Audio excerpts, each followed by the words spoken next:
محترم حاضرین، تیرے جمعہ کی ماستاس و حضور کی د پیغمبر علیہ الصلوۃ والسلام یو حدیث مبارک پیش کړو چې پیغمبر علیہ الصلوۃ والسلام په هغه حدیث کې د انساني ژوندۍ د کامیابی او طریقو نقشه بیان کړې و چې د هغه حدیث مبارک ترجمه دا و چې ان فی جسد ابن آدم لمزغه، الله تعالی د انسان په بدن کې یو ټوکړه پیدا کړی د غوښې یو کوچنی حصہ ده. اذا صلحت صلح الجسد كله، کچېره هغه ټوکړه کې د غوښو نیکی راسي، اصلاح راسي، د خیر اراده او فکر راسي، نو بیا خو الله تعالی د انسان په ټولو اندامو کې خیر پیدا کوي. لیکن و اذا فسدت، کچېره هغه ټوکړه د غوښې کې فساد رااله، پای کې خرابی رااله او پای کې د الله تعالی نافرمانی رااله، نو بیا خو فسد الجسد كله، بیا خو فساد او خرابی په ټوله بدن کې راځي. او پیغمبر علیه الصلاۃ والسلام وی الا وهي القلب، اغیته د انسان زړه ویل کیږي. اسی انسان ته الله تعالی د دنیا کې جسد او بدن ورکړي. د انسان بدن او جسد دا د ډیرو اندامونو یو مجموعه ده. پښې جلا اندام دي، لاسونه جلا اندام دي، سر اندام دي او د بدن اعضاء ټول اندامونه دي. لیکن دی اندامو کې الله تعالی یو داسې اندام پیدا کړی دی چې هغه د ټولو اندامو سردار بلل کیږي. د ټولو اندامو د نیکی او د بدی معیار هغه شی دی. کچېرې په هغې کې نیکی راسي، بیا خو ټول اندامونه د نیکی پر لار باندې ورسره چلیږي، او کچېرې په هغې کې صلاح راسي، بیا خو ټول اندامونه په صلاح او په نیکی کې ژوند تیرولی شي. او کچېرې هغه اندامو کې فساد، هغه غوښه کې هغه اندام کې فساد راسي، بیا خو د نورو اندامو سره سړی د اصلاح او د نیکۍ تمه نشي کولی. نو زړه د ټولو اندامونو سردار دی، او د زړه کامیابی او د زړه ناکامی او د زړه نیکی او بدی، د زړه صلاح او فساد د ټولو بدن د لپاره یو معیار دی او د ټولو بدن د لپاره یو راهنما دی. نو ځکه د دنیا کامیابی که سړی غواړي، الله تعالی د زړه پر صلاح باندې ګرځولې ده چې کله په زړه کې نیکی رااله او په زړه کې صلاح رااله او زړه د فساد څخه خلاصو او زړه د خباثت څخه خلاصولو، بیا خو د انسان زندگی په دنیا کې د نیکی او د صلاح په شکل تیری شي. او چې کومه زندگی په دنیا کې د نیکی او د صلاح په شکل تیر شوه، دا کامیاب زندگی، دا خوشحاله زندگی، دا الله ته قریب زندگی. لیکن خدا نه خواسته کچېرې د زړه کې فساد رااله او په زړه کې خرابی رااله او په زړه کې بدی رااله، بیا په ټولو اندامونه د خرابۍ او د بدۍ پر لار باندې چلیږي. او چې کله خراب زندگی روانه سي، اندامونه پر خراب طرف باندې ځي، بیا خدا ناکامه زندگی ده، بیا خدا ستړې زندگی ده، بیا خدا الله تعالی ته منفور او مبغوضه زندگی ده. نو د دنیا د زندگی کامیابی او ناکامی الله تعالی پر دې زړه باندې ده، او د قیامت د میدان کامیابی او ناکامی یوم لا ينفع مال ولا بنون، قیامت کې بیا سړی ته اولاد په شنه ورځي. د ډیر اولاد په وجه سړی کامیابی نشي پیدا کولای، نه د ډیر مال او دولت په وجه الته سړی کامیابی پیدا کولای شي، الا من اتى الله بقلب سلیم، چې کم چا الله تعالی ته سالم زړه پیش کړي. سالم زړه هغه زړه دی چې د داغه څخه صفا دی، سالم زړه هغه زړه دی چې د غیر د محبت څخه صفا دی، او سالم زړه هغه زړه دی چې د بدی او د فساد څخه صفا دی. بیا خو د قیامت په میدان کې الله تعالی ته دغه زړه ډیر قبول دی، ډیر محبوب دی. نو ځکه زړه د ټولو اندامونو قیمتي اندام دی. نو ځکه د انسان دپاره د ټولو څه ضروري خبره دا ده چې انسان به د ټولو څه مخکې د خپل زړه حفاظت کوي. دا په دنیا کې قانون دی چې کم شی قیمتي خلک د هغه ډېر حفاظت کوي، او چې کم شی په قیمت کې کم د هغې خلک ډېره پروا نه لري. زموږ او ستاسو د کورو لحاظ دی، زموږ او ستاسو د کورو ترتیب داسې دی، کله کله په کور کې غټ غټ صندوقان پراته وي، په هغې کې څوک بسترې اچوي، په هغې کې کور د کور لوښي اچوي، په هغې کې د کور سامانونه اچوي. لیکن ډېر ځله چې ګورې پر دې غټ صندوق باندې یو تالا او قلف نه لګېدلی، نه د چا سره دا خطره ورسره چې د دې څه به څوک غلا وکړي یا به دې ته نقصان ور ورسېږي، او نه د چا سره د کور د انسانانو سره د حفاظت ډېر فکر وي. لیکن تاسو ګورئ د کور کې یو کوچنۍ صندوقچه وي چې په هغې کې زنانه خپل زر او زیور خوندي کوي، نو اول پر دې صندوقچه باندې همیشه کلف لګولی، بیا چې صندوقچه په کم غټ صندوق کې اچي پر هغه غټ صندوق کې قلف لګولې، بیا چې غټ صندوق په کم خونه کې ایږدي پر هغه خونه سربیره قلف لګولې. ځکه د هغې دا عقیده چې دا شی ډېر قیمتي دی، او چې کم شی ډېر قیمتي دی هغه لایق د دې دی چې انسان یې حفاظت وکړي. نو ځکه زنانه د هغه خپل زر و زیور ډېر حفاظت کوي. دغه رقم د انسان بدن دا د عامو اشیاو د عامو اسبابو په شکل دی، لیکن د انسان زړه د ټولو بدن زر و زیور دی. نو د انسان دپاره ضروري دا ده چې د ټولو څه مخکې د خپل زړه حفاظت وکړي. حضرت شاه ولی الله محدث دهلوي رحمه الله چې به کله د دیلي جامع مسجد ته راپورته سو او د هغې پر ممبر به د مغولو بادشاهانو ته خطاب کوی، ولې بادشاهانو زمنم چې ستاسو خزانې د زرو د جواهر سره لبریزې دي او تاسو د هغې ډېر قیمتي بولئ او تاسو د هغې ډېر حفاظت کوئ. بیا به ورته ویل زما د الله فضات قسمي چې د الله د یو ولي په سینه کې چې کوم زړه دی دا داسې خزانه ده چې ستاسو ټولې خزانې د هغې په مقابل کې هېڅ هم نه دي. په دې وجه چې دا د الله د محبت خزانه ده، دا د الله د معرفت خزانه ده، او دې کې د الله تعالی محبت دی. او د الله محبت داسې قیمتي شی دی چې کوم زړه ته ورشوسو بیا د دنیا خزانې، بیا د دنیا زر و جواهر او بیا د دنیا قیمتي اشیا د هغې په مقابل کې هیڅ هم نه بلل کېږي. نو زه دا منمه چې زړه چې دی دا د الله تعالی د طرفه یو ډېر قیمتي دولت دی چې کم چاته الله تعالی دغه دولت د زړه هغې وله ورکوي، نو د هغې دپاره د ټولو څه ضروري خبره دا ده چې هغې د خپل دولت په ښه شکل باندې حفاظت وکړي. ځکه د دې زړه د بهترین زړه په عوض کې الله تعالی انسان ته جنت ورکوي. تاسو ګورئ د سړي سره چې کله قیمتي دولت ورسره وي، چې کله دکاندار ته ودرېږئ چې په 10 روپۍ باندې یو سیب درکوي، هغه سیب ته داسې پر له اړی، هغه سیب ته ګورې، که چیرې پر هغه سیخ باندې داغي نو د داغداره سیب په مقابل کې د خپل قیمتي دولت هېڅوک نه ورکوي، هغه سیب ورته ایږدي. د قیامت په میدان کې الله تعالی د جنت نعمتونه د دې زړه په بدله کې ورکوي. چې کم زړه الله تعالی د خپل محبت دپاره رانیولی چې هغې زړه الله تعالی ته څوک وله ورکړي چې هغوی د الله د محبته ډکي، بیا الله تعالی د هغې په عوض کې هغه قیمتي دولت جنت وله ورکوي. لیکن که پر دې زړه باندې داغ وي او که پر دې زړه باندې تور ټکی او په دې زړه باندې د الله تعالی د محبت سما سوا نور داغونه پراته او د نورو اشیاو محبت وکړي، بیا چې په دنیا کې یو سړی 10 روپۍ پر داغدار سیب باندې نه ورکوي، بیا به الله تعالی د دومره عظیم جنت پر دې داغدار زړه باندې څنګه ورکړي. نو ځکه زړه دا د الله تعالی د محبت یو خزانه ده، د دې قیمت دا ډېر زیات دی. نو د ټولو څه مهم اندام، د ټولو څه مهم شی د حفاظت لایق هغه د انسان خپل زړه دی، او زړه د الله تعالی کور دی. تیره جمعه کې ما درته ویل پیغمبر علیه الصلاۃ والسلام حدیث را نقل کوي، الله تعالی وایي زه دې اسمانو کې نه ځایږم، اسمانونه زما برداشت نه لري، زه دې مځکو کې نه ځایږم، ځکه زما برداشت نه لري، ځکه اوسېږم د مسلمان مؤمن په زړه کې اوسېږم، دا زما کور دی.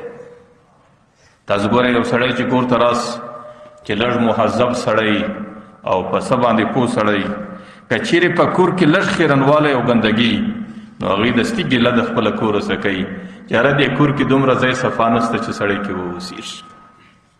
نو ځکه د کور زنانې 2 ساعته او 3 ساعته د خپل کور په صفایي باندې اخته وي، د خپلو خونو په صفایي باندې اخته وي، په دې خاطر چې کم څوک په کور کې اوسېږي د هغې صفایي خوښه ده.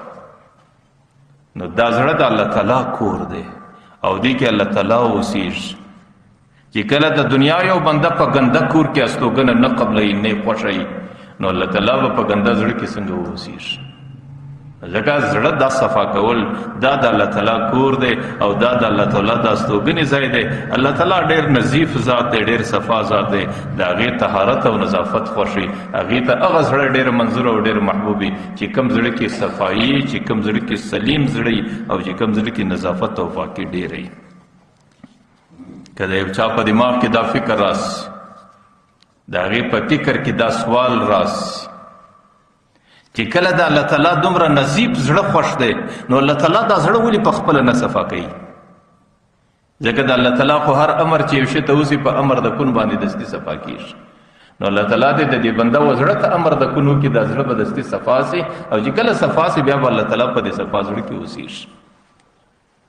نو چې کله د الله تعالی کور دی او د الله تعالی صفائی خوښه ده، الله تعالی نور ذات دی، الله پاک ذات دی او د نور او د پاک ذات نورانیت او صفائی خوښوي، نو بیا الله تعالی د زړه ولې نه صفا کوي؟ د هغې جواب به تاسو کوئ چې ګوره یو دنیا کې هم قانون دا دی، یو مهمان دی یو میزبان دی. الله تعالی په دې زړه کې میلمه دی او د دې زړه میزبان په خپله دا بنده دی، او د کور صفائی خلق په میلمه باندې نه کوي، د کور صفائی دا د میزبان او د کوربه کاري. نو ځکه الله تعالی بنده ته دا وایي بنده خپل زړه به صفا ساتي. ځکه زه ستا په زړه کې اوسېږم، که چیرې دا زړه صفایي بیا زما دا استوګنې لایق دی، او که چیرې دا زړه صفا نه وي بیا زما دا استوګنې لایق نه دی. او زړه به سړی څنګه صفا کوي؟ زړه په چی صفا کېږي؟ پیغمبر علیه الصلاة والسلام حدیث دی لکل شیء ثقالة، د هر شي دپاره صفایي او فالش شته، د هر شي دپاره سوهان شته، په هغې باندې دا زنګ لرې کېږي. وثقالة القلوب ذکر الله، د زړو صفایي دا د الله تعالی په ذکر باندې کېږي. چې کم زړه کې د الله تعالی یاد دي، چې کم زړه کې د الله تعالی ذکر او چې کم زړه کې د الله تعالی د معرفت او دا الله تعالی د ذکر د یاد طریقې راسي، نو هغه زړه کې الله تعالی صفایي راولي. نو ثقالة القلوب ذکر الله، چې د زړو صفایي دا د الله تعالی په ذکر باندې کېږي. سارم د الله تعالی ذکر کول، ماښام د الله تعالی ذکر کول. د ذکر یو معنا دا ده چې سړی لساني ذکر کوي، د ذکر دویمه معنا دا ده چې په هر معامله کې سړی خپل رب و مخ ته یږدي. چې کله دکانداری کوم زه یو عمل کوم دستی خپل رب زما و مخ ته، چې آیا سبا خو به په دې عمل د رب په مخ کې نه شرمنده کېږم؟ چې کله زه یو بل کاروبار کوم دستی خپل رب و مخ ته یږدم او دستی مې دا فکر چې سبا خو به زما رب د دې په خاطر زما څه پوښتنه کوي او په هغه پوښتنه کې خو به زه نه جواب کېږم. نو زکات د هر شي دپاره صفایي ده. که سړی خپل زړه صفا کوي، هغې به په خوله باندې د الله تعالی ذکر کوي، هغې به په هره معامله کې د الله تعالی یاد به د خپل مخ ته یږدي. بیا به د هغې زړه د غیر الله څخه او د هغې زړه به د یو ګنده څخه او د هغې زړه به د فساد او د بېکارۍ څخه پاک بدل کېږي. ځکه چې دا زړه کم شي ته ورشوه سو هغه زړه صفایي، چې الله تعالی کم زړه ته ورشوه سو هغه زړه خامخا صفایي. قرآن کریم کې د حضرت سلیمان علیه الصلاة والسلام د یو زنانې واقعه راځي چې هغه ملکه ده د خپل قوم بلقیس. حضرت سلیمان علیه الصلاة والسلام چونکې د ټولې مځکې پر کره باندې بادشاهت دی، نو حضرت سلیمان علیه الصلاة والسلام ته معلومه سوه چې په پلانکۍ علاقه کې زما د بادشاهت څخه سوا یو بله بادشاهت جوړ دی. چې کله حضرت موسی سلیمان علیه السلام د مرغانو په ذریعه باندې د هغې معلومات وکړې، هغې یو زنانه ده د خپل قوم بادشاه ده او هغې د خپل قوم بادشاهت سنبالوي. حضرت سلیمان علیه الصلاة والسلام دستي هدهد مرغه ته یو خط په لاس ورکړ.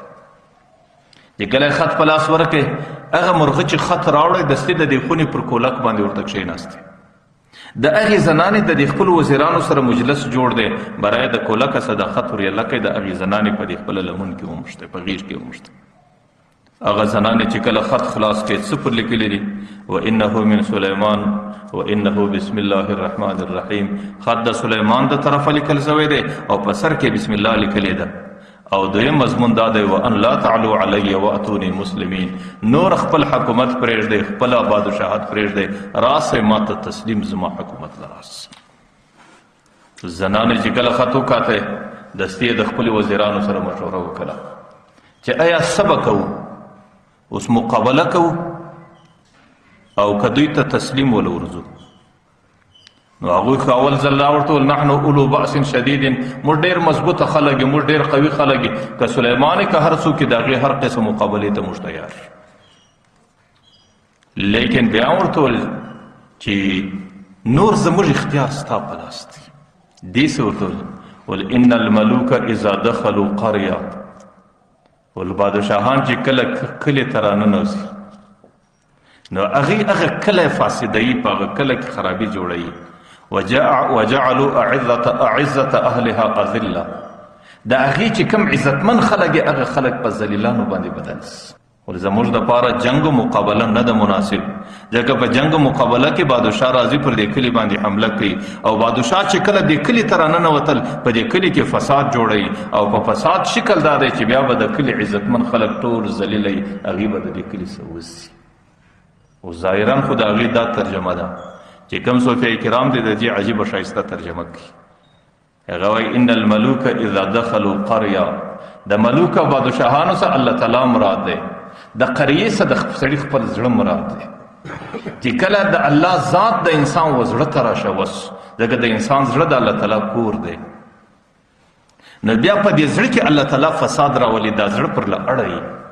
وجعلوا اعزه اهلها اذله، چې په خوا په دې زړه کې کوم شی عزتمنو، د دنیا محبت دا زړه ته ډیر خوش، د مال محبت دا زړه ته ډیر خوش، د منصب محبت دا زړه ته ډیر خوش، د شهرت محبت دا زړه ته ډیر خوشي.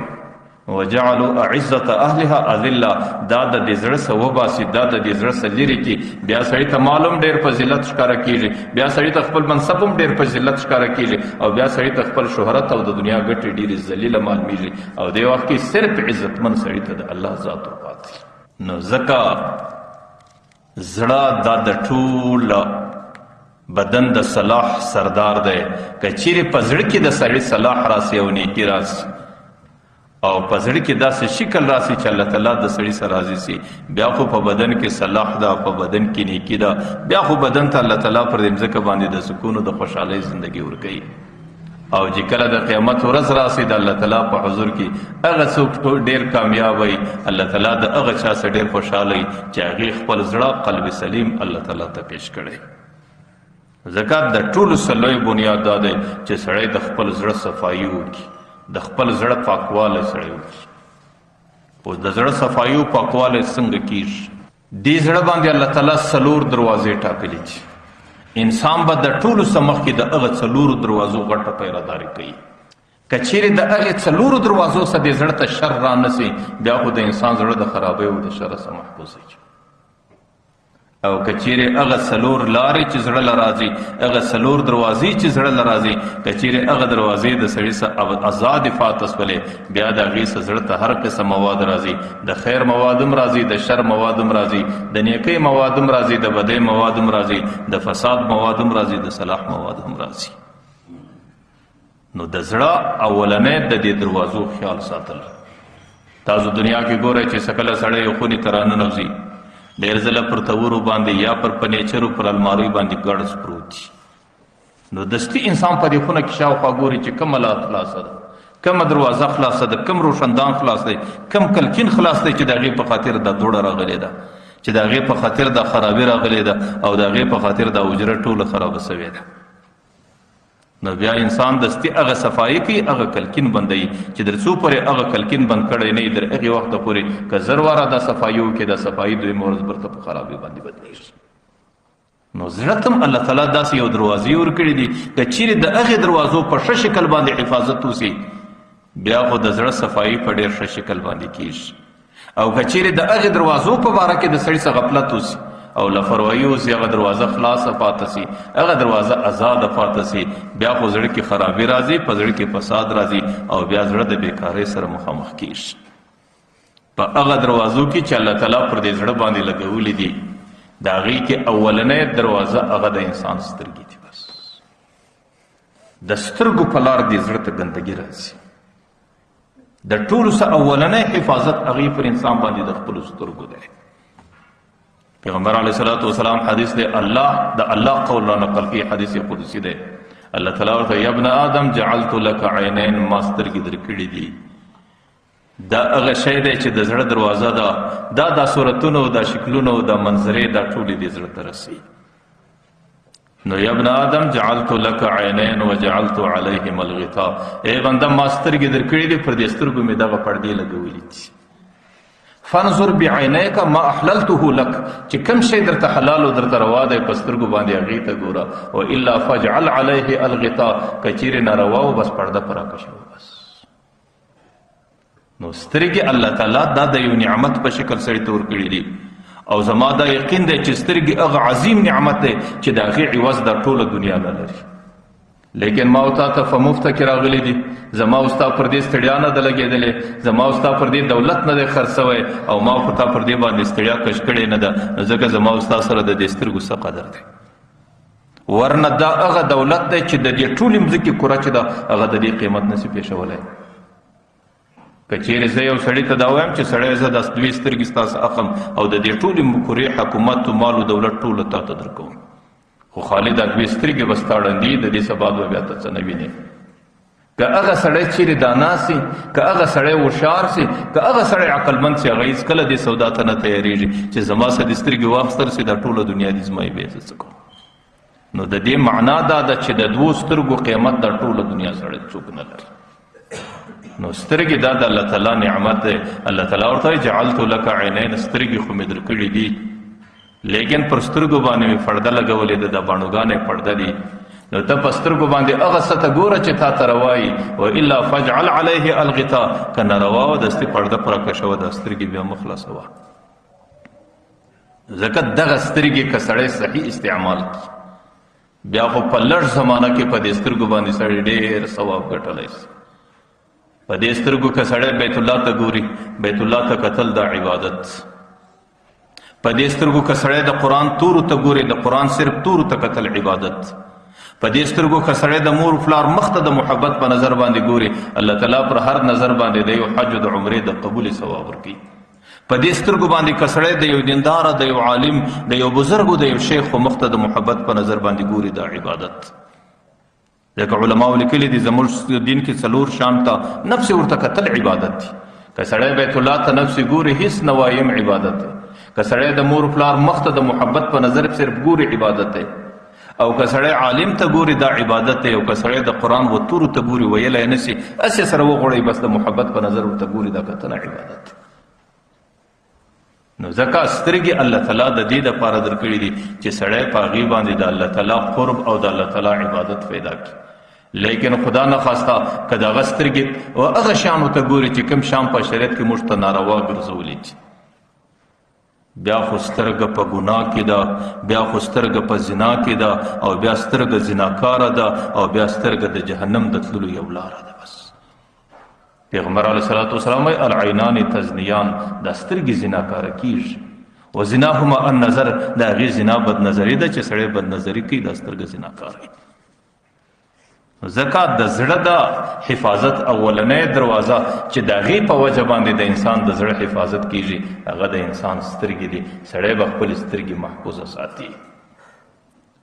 او سترګې قرآن کریم وایي د دوو شانو څخه به سړی ډېر حفاظت کوي. یو وقل للمؤمنین یغضوا من ابصارهم ویحفظوا فروجهم، الله تعالی وایي دې مؤمنانو ته وایي چې کله پر بدنظري باندې رالاس دا سترګې کښته کوئ بس. او دا به ستاسو د فرج او ستاسو د شرمګاه او ستاسو د زندګۍ د حفاظت بهترینه طریقه ای چې تاسو اولنۍ د خپلې سترګې حفاظت وکړئ. بس ځکه د انسان د بدعملۍ او د بدکردارۍ او د انسان د زناکارۍ او د خرابۍ اول بنیاد د سترګې سره روانېږي. اولنۍ قدم سترګه ده، اولنۍ قدم بدنظري ده، اولنۍ قدم د سترګې سره بې احتیاطي ده. او چې کله پر دې قدم باندې سړی کنټرول نه راولي نورو قدمو ته سړی ضرور رسیږي. نو د ټولو څه مخکې اولنۍ کار هغې د خپلو سترګو حفاظت کول. د سترګو حفاظت قرآن بیان کړی دی څنګه به کوي. وقل للمؤمنین یغضوا من ابصارهم، بس چې سړی په بازار کې رالی، سړی پر بدنظري باندې رالی، سړی د غلط تصویر پر کتنه باندې رالی، د خپلې سترګې کښته کول دا د ټولو څخه حفاظت. چې کله شیطان الله تعالی د خپل دربار سره انده کوي او الله تعالی خپل دربار سره دی وشاړی او د الله تعالی ملعون او مغضوب سو، نو شیطان چې کله دا وعولی الله ما ته در قیامته زندگی راکړه، الله تعالی چې در قیامته زندگی ورکړه دی بېغمه سو. برای الله تعالی ټول ستا بندگان به ټول ګمراهان کړم. لآتینهم من بین ایدیهم، مخامخ به هم ورله راځم او د شاده خوا به هم ورله راځم، وعن یمینهم وعن شمائلهم، د راسته طرف او د چپه طرف به زه ورله راځم، دی به په ګناه اخته کوم. نو شیطان څلور طرفه یاد کړي دي. یوې مخامخ طرف یاد کړي، یوې شا طرف یاد کړي، یوې یمین طرف یاد کړي، یوې یسار او چپه طرف یاد کړي. لیکن د انسان چې دی هغه جهات سته دی.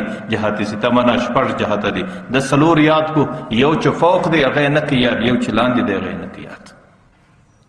نو که سړی لوړ نظر ساتي شیطان پر سړی حمله نه کوي، او که سړی کښته نظر ساتي سړی پر شیطان پر سړی حمله نه کوي.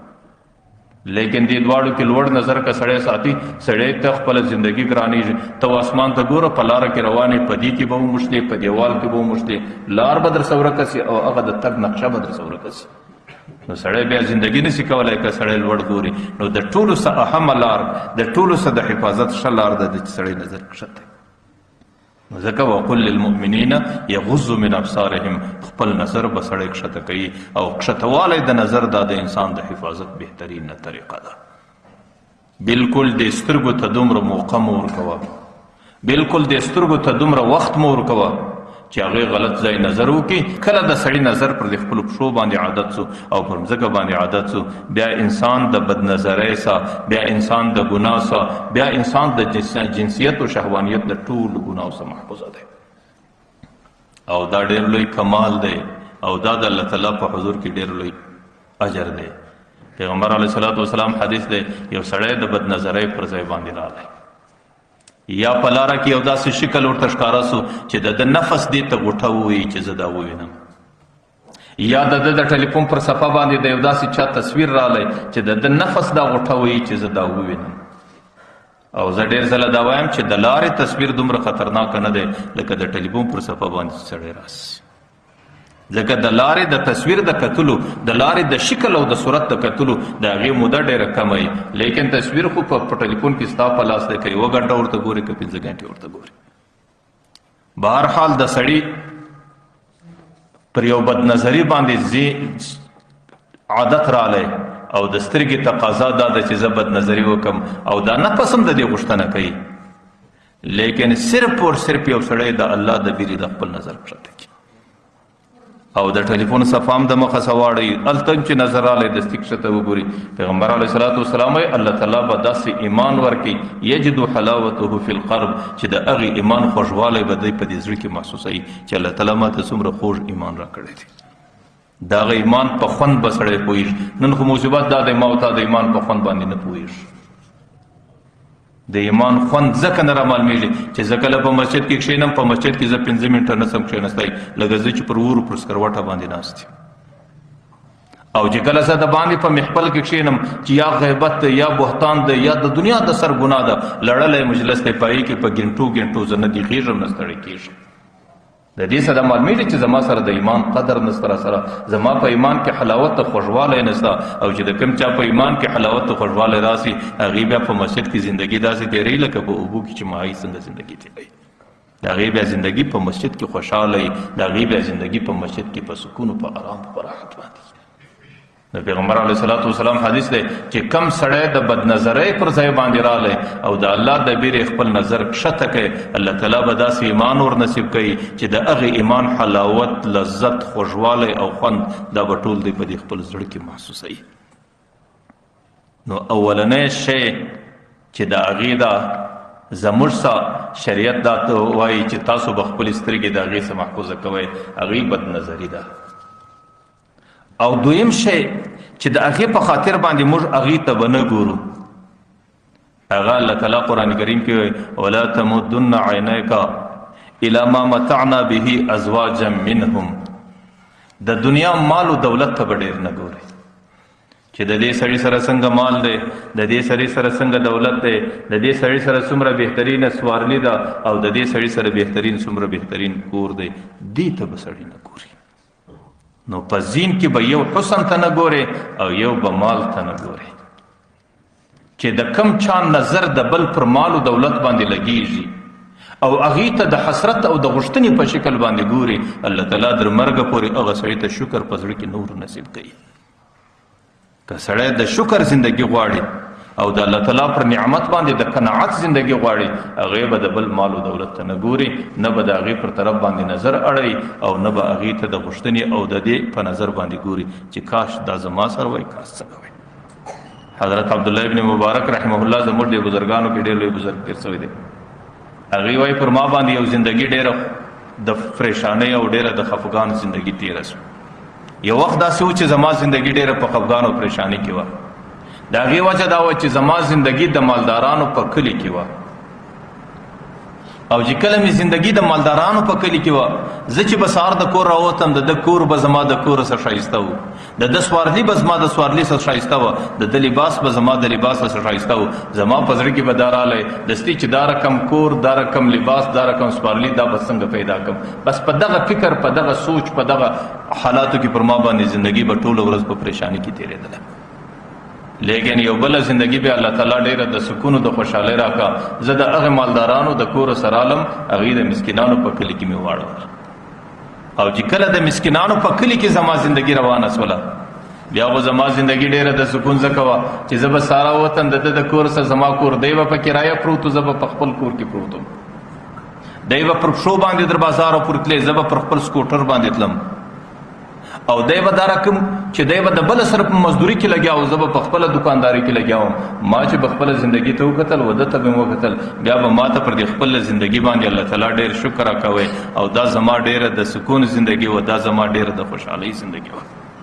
نو الله تعالی وایي ته به سترګې هغه چاته نه اړوې الی ما متعنا به ازواجا منهم واصبر نفسك مع الذين يدعون ربهم بالغداة والعشي. د هغه چا سره زندگی تیره وه چې هغې سهار و ماښام په عبادت کې تېروي، د هغې سهار و ماښام مجلس د عبادت مجلس، د هغې سهار و ماښام د الله تعالی د قرب او د نزدېکت مجلس. هغې نه د دنیا فکر لري، نه د کاروبار فکر لري، او نه د دنیا او د کاروبار مجلس د دوی په مجلسو کې ځای لري. نو د هغې چا سره زندگی تیره وه. نو چې کله د سړي زندگی د هغه چا سره تیریږي، بیا خو د سړي زندگی ډېره وسایي، او بیا خو د سړي زندگی ډېره فراحت شي. ځکه دا دنیا خلکو امتحان دی. دی دنیا کې الله تعالی سړي ته منظرې ښکار کوي، کله د شمال او دولت منظر درته ښکاره کړي، کله د حسن او د جمال منظر درته ښکاره کړي، کله د خوشحالۍ منظر درته ښکاره کړي، او کله د پریشانۍ کیفیت در باندې راسي. زما په الله قسم په دنیا کې یو څه نه دي، صرف امتحان دی. که د خوشحالۍ منظر دی هم ستا امتحان اخلي، که د پریشانۍ منظر دی ستا امتحان اخلي، که ښایسته منظر دی ستا امتحان اخلي، او که بدرنګه منظر دی. دا ټول حالات الله تعالی راولي یو پر بل سربیره، بل حالت بل حالت بل حالت. د الله تعالی مقصود دا دی صرف په انسان باندې امتحان دی. ځکه که هر څومره د خوشحالۍ زندگی، که هر څومره ښه منظرې، که هر څومره د چا ښه مال و دولت دی، او که هر څومره د چا ښه منصب او کې ښه کوري، نو هغې ته به خپل نظر سړی نور پورته کوي، او هغې ته به د هوس او د غوښتنې په نظر باندې سړی نه ګوري. نو سترګې د دوو شیانو څخه محفوظه کول، یو سترګې د بدنظرۍ څخه محفوظه کول، او دویم سترګې د مال او د دولت څخه محفوظه کول. ځکه مال او دولت چې الله تعالی چاته ورکړي، دا د الله تعالی د قرب او د نزدېکت نشان نه وي. ځکه ما درته ویل په هغې غریب باندې الله تعالی ډېر امتحان ایښدي. دنیا اسیم امتحان دی. پیغمبر علیه الصلاة والسلام حدیث مبارک دی، د الله تعالی ترتیب په دې مخلوقاتو کې داسې دی چې څومره الله تعالی ته مقرب انسانان دي، الله تعالی په هغې د مال او دولت څخه لرې ساتي. پیغمبر علیه الصلاة والسلام وایي یقول الراحة کل یوم این اتوجه یا ربی. راحت او خوشحالی، مال و دولت هر سهار د الله تعالی څخه اجازه غواړي، یا الله د چا کور لورس. زما د عقیده ده د خدای په ذات مې قسم که د دې درخت یوه پاڼه د الله تعالی بې ارادې ښورېدی سي، بیا دا دومره دولت او دومره خوشحالي او مال و دولت د الله بې اجازې څنګه چاله ورسي. نو راحت هر سهار د الله تعالی څخه اجازه غواړي، یا الله د چا کور ته ورسم، څوک خوشحاله کم او څوک په راحت کې زندگی ورکم. الله تعالی ورته الی اعدائي و اولی معصیتي، چې څومره زما نافرمانه دي بس هغې ته ورس. د هغې سره سا هغې په خوشحالي کې راوله، پر هغې باندې راحت جوړ کا، او د هغې زندگی په اساني کې ور جوړ کا. ولی کی ابلو بیک اخبارهم ویقول الراحة این اتوجه یا ربی. او زه چاله ورسم، راحت دا وایي چې زه چاله ورسم، نو الله تعالی ورته زما دشمنانو له ورس. ولی ورسه؟ کی ازید بیک طغیانهم، چې ستا په خاطر د ده سرکشي لږ نوره زیاته س. و اضاعف بیک عذابهم، چې ستا په خاطر د ده په عذاب کې نور د چندي ور وکم. واکثر بک علی غفلتهم، چې د ده په دماغ کې د آخرت څومره غفلت دی، غفلت نور ور مضبوطه کم. و اعجل لك بهم، چې ستا په خاطر باندې زه په دنیا کې یو ښه عمل کړی دی، د راحت او د دولت په شکل د هغې ثواب، د هغې مزدوري وسله ورکړم، چې د آخرت میدان له راسي بیا د ده سره یو څه پاته دی. نو مال او دولت چې الله تعالی چاته ورکي دا خامخا نه د ضروري چې دا د الله تعالی د قرب نشانه وي. تاسو ګوره حضرت موسی علیه السلام په اولو العزم پیغمبرانو کې دی. حضرت موسی علیه السلام په خپل ژوندۍ کې د فرعون مقابله ته دریش. فرعون هغه سړی دی چې د هغې پر کم تخت چې ناست دی د هغې ټوله بدن په سرو زرو کې ډک، په سرو زرو، د هغې بنګړي د سرو زرو، د هغې کټ د سرو زرو، د هغې ټوله اندامونه په سرو زرو باندې پیغلي او پټ باندې. حضرت موسی علیه السلام یو لنګ لري چې کله خیرن سي لیري یو ځای ځي پر چینه باندې هغه لنګ مینځي او بیا دی پر ډبرو یا وار کې دی لڅ ورته ناست دی چې کله هغه لنګ وچ سي بیا پر بدن باندې وتړي بیا راځي د فرعون مقابلې ته درشي. فرعون دستي ګیله کوي وایي موسی څوک دی چې زما مقابل الیس لی ملک مصر، د مصر ټوله حکومت ما دی، وهذه الانهار تجري من تحتی، دا ولی دي، دا باغونه دي، دا جایدادونه دي، دا ټوله زما سره دي. موسی خو د دنیا یو ملنګ دی زما په مقابله کې څنګه دریږي؟ نو کچیر مال و دولت، کچیر ش منصب و حکومت، کچیر ش اسباب و وسائل دا انسان د الله تعالی د قرب ذریعه وبولي، نو نعوذ بالله بیا خو به د هغې په عقیده کې دا وي چې فرعون د موسی علیه السلام و الله ته ډېر وقریب. حالانکه دغه عقیده سړی د ایمان اخلاصوي چې فرعون در الله تعالی در موسی علیه السلام و الله ته ډېر وقریب. حدیث شریف کې راځي ویقول مصیبت کل یوم ویقول المصیبت کل یوم این اتوجه یا ربی. مصیبت هم دا وایي چې د چا کور لورس الله تعالی سورته وایي الى احبائي و اولی طاعتي چې زما محبوب خلق یا ګول ورس. ولی کای ابلو بک اخبارهم چې زلر د دې د خبرو امتحان واخم. مسکنت راغله دی چې دی وایي څه، غم راغله دی، پریشانی راغله دی چې دی وایي څه. الله تعالی وایي زما نور مقصد نه دی، خالی لږ د خبرو امتحان اخم. وخت بیرو بک صبرهم د صبر لږ امتحان اخم چې دی څومره صبر کولای شي. و اضاعف بک درجاتهم، ستا په خاطر مصیبت د درجې په جنت کې نور ور بلندوم. ما د خپل بنده ته د ډیرو لوړو درجو اراده کړې ده، لیکن دی په عمل کې کمزور دی، هغه درجو ته ځان نشي رسولی، مجاهده اختیاري نه کوي. نو زه به اضطراري مجاهده د غم او د مسکنت او د ناجوړۍ په شکل ور باندې کښېږدم. الله تعالی وایي زه په ډېره اسانه هغه درجاتو ته رسوم. او امحا بک ذنوبهم، د دې غریب او مسکینه سبب په دنیا کې یو ګناه سوي، د هغې ګناه بدله زه په دې دنیا کې په مسکنت او په ناجوړي کې ورکوم. بس چې کله د قیامت میدان له راسي زما سره د ده سره د ګناه یو څه نه وي ورسره. چې کله دغه امت الله تعالی پیدا کړی دی، د دې امت د دیندارۍ په خاطر، د دې امت د پیغام رسانۍ په خاطر د الله په ذات قسم انسانانو داسې ضرورتونه قربان کړي دي، انسانانو داسې خواهشات قربان کړي دي، انسانانو د زندګۍ هغه شی ورځې قربان کړي دي چې د انسان عقل هغې ته حیرانېږي.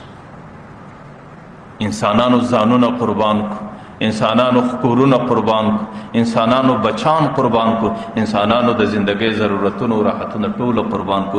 دغه دین یې در ما او تا پورې په دغه شکل راورسوی.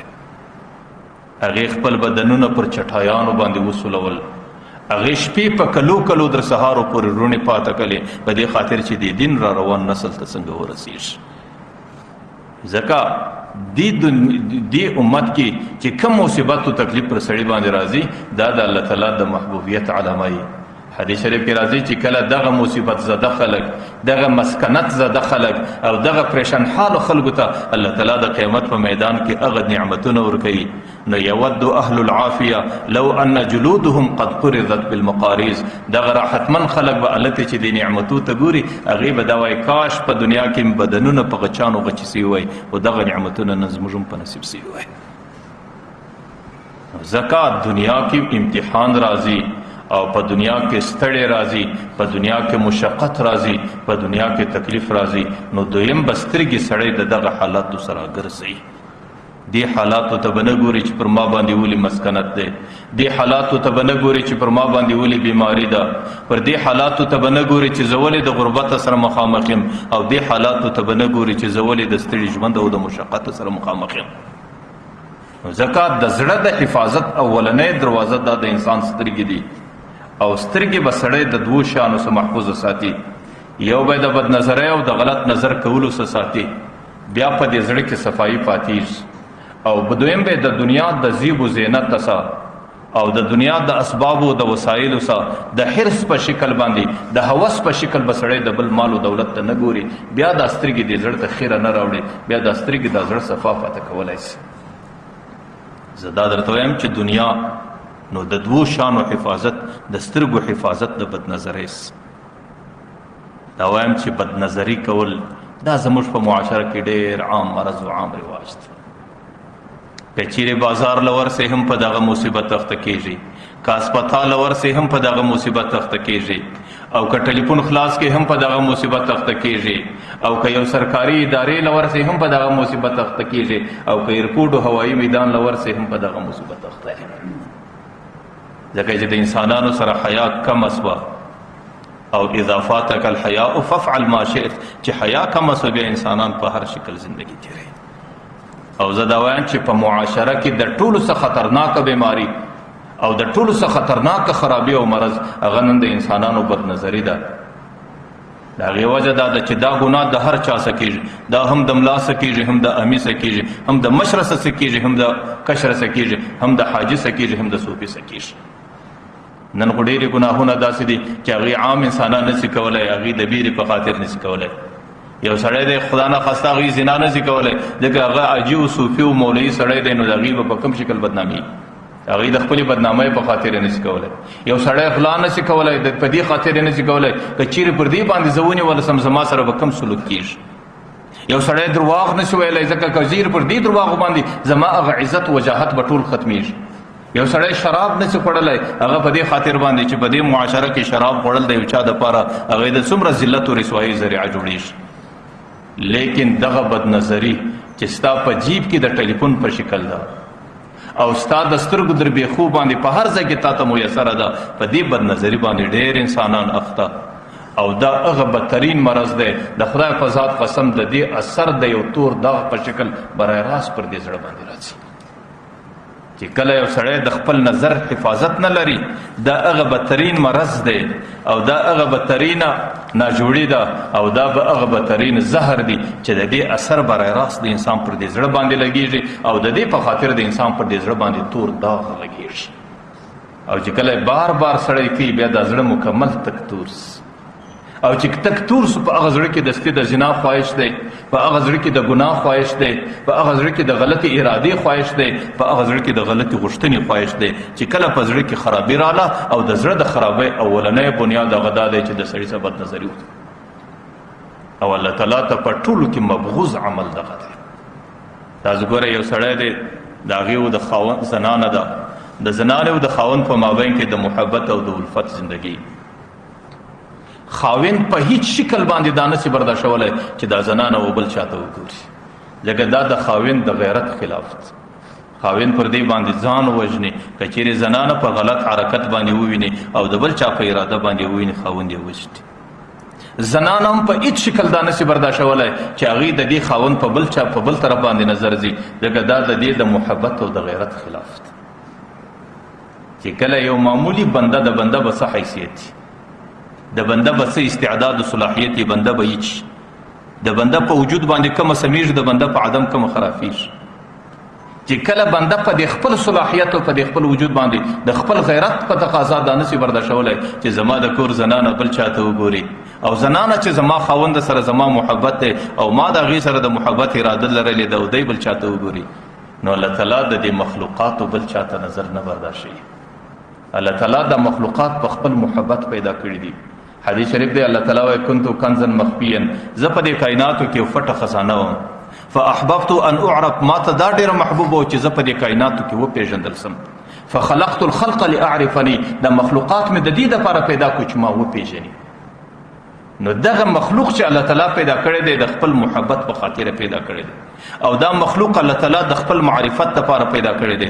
او چې کله دا مخلوق د الله تعالی د محبت او د معرفت په خاطر باندې پیدا سي، نو بیا به الله تعالی د دې مخلوق نظر پر بل طرف باندې څنګه برداشت کړي. دا نظر الله تعالی د دې لپاره پیدا کړی دی چې د قیامت په میدان کې د الله تعالی وضاحت ته وسي، او دا نظر الله تعالی د دې لپاره پیدا کړی دی چې د قیامت په میدان کې د الله تعالی د محبت یو منظر ښکاره کړي.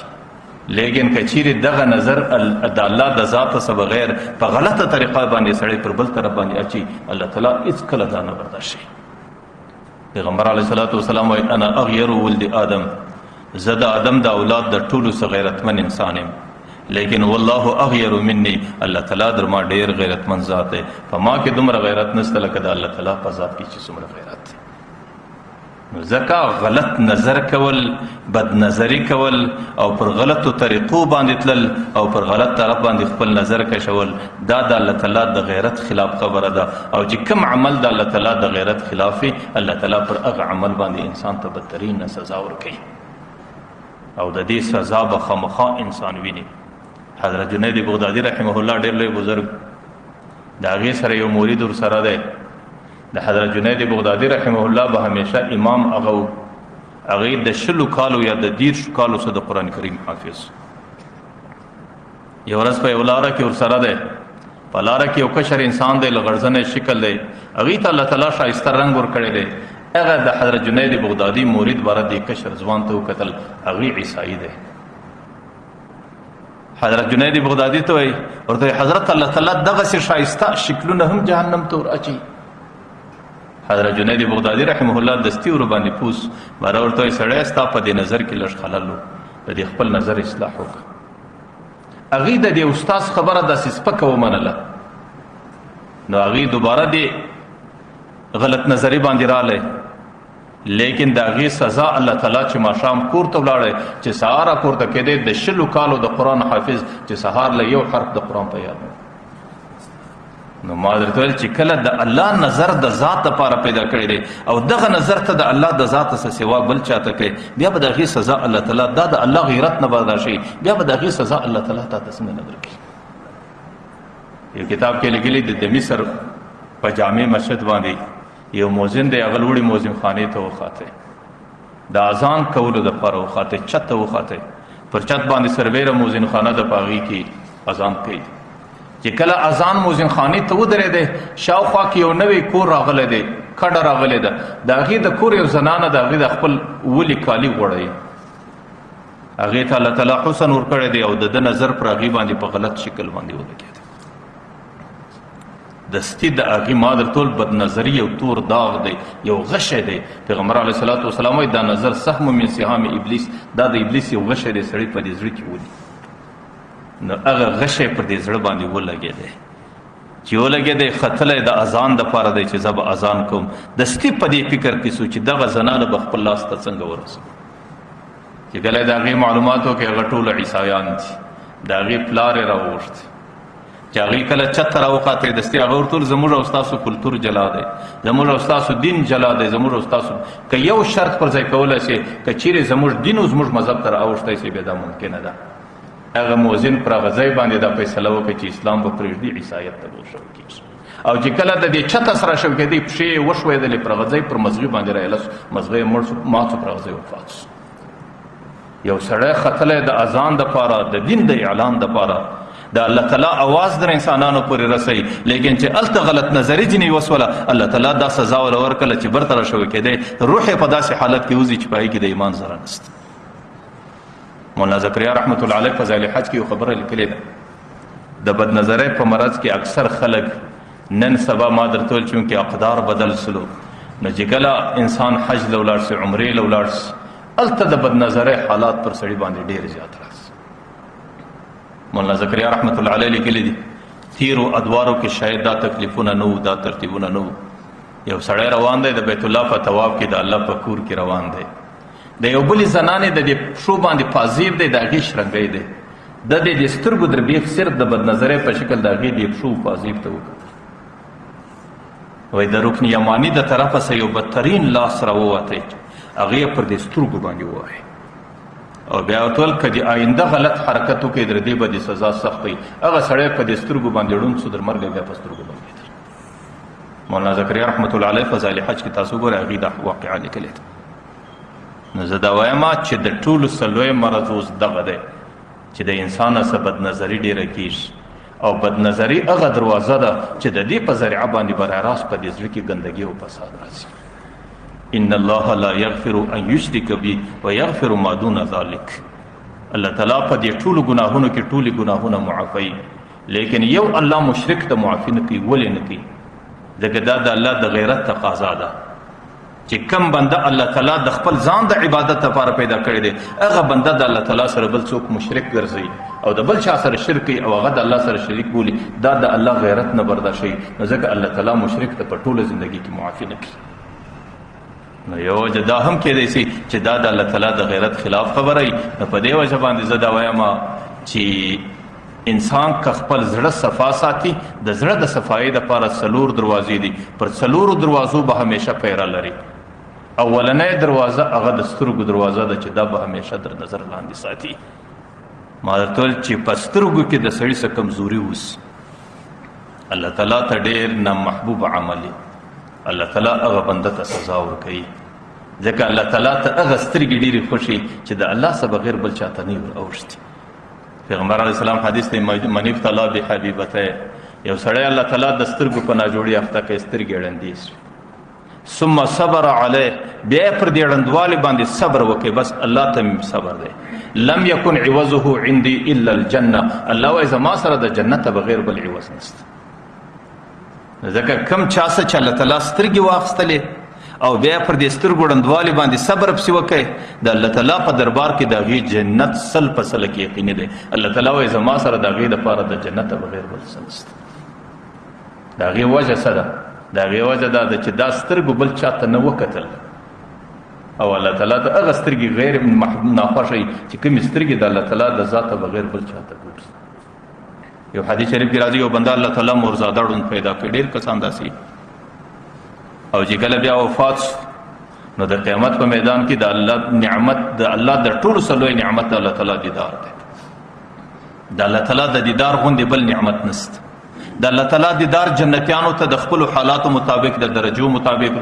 چاته په هفته کې یو ځل دی اکثره د جمعې په ورځ په جنت کې یو بازار لګېږي په هغه بازار کې جنتیانو ته د الله دیدار ورکول کېږي او چې کله ډېر الله ته قریب انسانان هغې ته په ورځ کې یو ځل دی لیکن چې کوم څوک الله تعالی مرزاده پیدا کړي هغې د بل څه پر دنیا باندې نه ولیدو د هغې مرزاده ړوند دپاره په ټوله ورځ کې په هر غړي کې په هره دقیقه او سکینډ کې د الله دیدار مباح د هغې وجه دا ده چې دغه سترګې الله تعالی ته ډېرې خوښې دي ځکه چې الله تعالی پیدا کړي دي د الله د ذاته بغیر پر بل چا نه دي لګېدلي چې کله د الله د ذاته بغیر پر بل چا باندې نه دي لګېدلي نو الله تعالی وایي دا هغه مبارکې سترګې دي و دې سترګو ته زما دیدار په هر وخت کې په 24 ساعته کې مباح دی ځکه زړه دا د ټولو اندامو سردار دی که چیرې د زړه صفایي راسي د انسان زندگی ډېره صفایي او که چیرې په زړه کې خرابي او ګندګي راسي بیا د انسان زندگی ډېره خراب او ګنده وي او ما درته ویل چې کم سړی د زړه حفاظت غواړي